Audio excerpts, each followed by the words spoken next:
2015 pour Microsoft, c'est vraiment une année de transformation profonde. Depuis l'arrivée à la tête de l'entreprise de Satya Nadella, qui est notre troisième PDG, après Bill Gates et Steve Ballmer, la direction est extrêmement claire. Nous vivons, nous aussi, dans un monde cloud et mobile. Dans certains cas, nous sommes leaders sur certains sujets, notamment sur le cloud. Dans certains autres, nous sommes très clairement challengers, comme par exemple le mobile.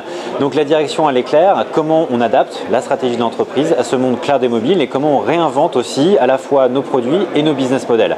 C'est vraiment le sens de ce que l'on va faire en 2015. Ça suppose aussi un certain nombre de directions assez disruptives par rapport à ce qu'on a pu voir Microsoft faire historiquement.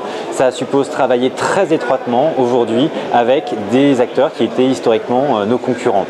Naturellement, on a lancé il y a maintenant quelques temps, en avril 2014, Office sur iPad, sur Android, Office de manière d'ailleurs complète et gratuite sur des plateformes historiquement concurrentes.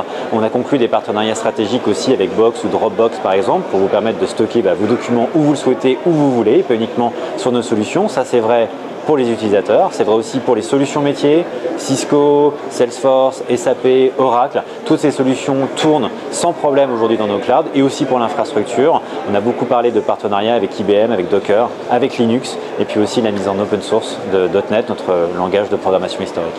Alors effectivement, TechDays, 9e édition, peut-être, je l'espère, en tout cas c'est bien parti pour l'édition de tous les records, à la fois en termes d'affluence ici au Palais des Congrès, mais surtout aussi en ligne sur la TechDays TV, et un sujet phare qui est l'Ambient Intelligence. Alors c'est quoi l'Ambient Intelligence, l'intelligence ambiante? Finalement, c'est jamais que la collision, la rencontre entre plein de sujets qui ont beaucoup fait le buzz ces dernières années.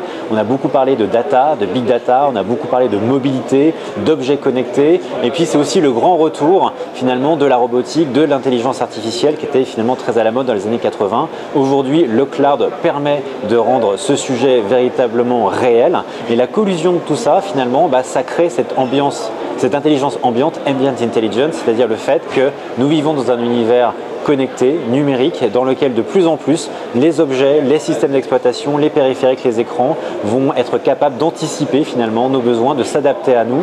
On l'a bien vu par exemple avec l'annonce de Windows 10, enfin un système d'exploitation universel qui tournera aussi bien sur des toutes petites architectures logicielles à quelques dollars jusqu'à des très grands écrans, mais surtout qui sera capable intuitivement de s'adapter à vos usages, le clavier, la souris, le stylet, la voix, la reconnaissance vocale ou gestuelle, c'est ça aussi l'intelligence ambiante. Ce qui est certain, c'est que lorsqu'on vit dans ce monde numérique, de plus en plus, toujours plus de cloud, de mobile, de transformation numérique, quand on parle de transformation numérique, on parle surtout et avant tout de transformation des business models.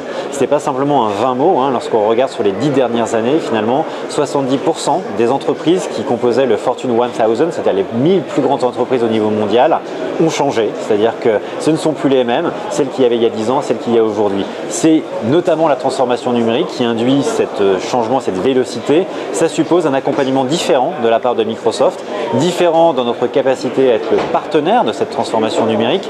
Dans les technologies, on parlait beaucoup d'ouverture. Effectivement, aujourd'hui, Microsoft vous permet de venir comme vous êtes, peu importe que vous soyez dans un environnement complet Microsoft ou pas, que vous ayez des technologies Microsoft ou des technologies concurrentes, à Microsoft de s'adapter. C'est ce que l'on est en train de faire. On a commencé très fortement depuis 12 mois et on va continuer sur ce terrain-là.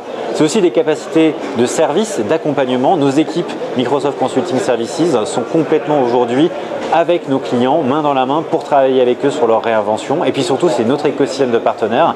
Les TechDays, c'est surtout un forum d'échange et de rencontres avec l'ensemble de nos partenaires, 11 000 partenaires en France qui eux aussi s'engagent dans cette transformation cloud et mobile.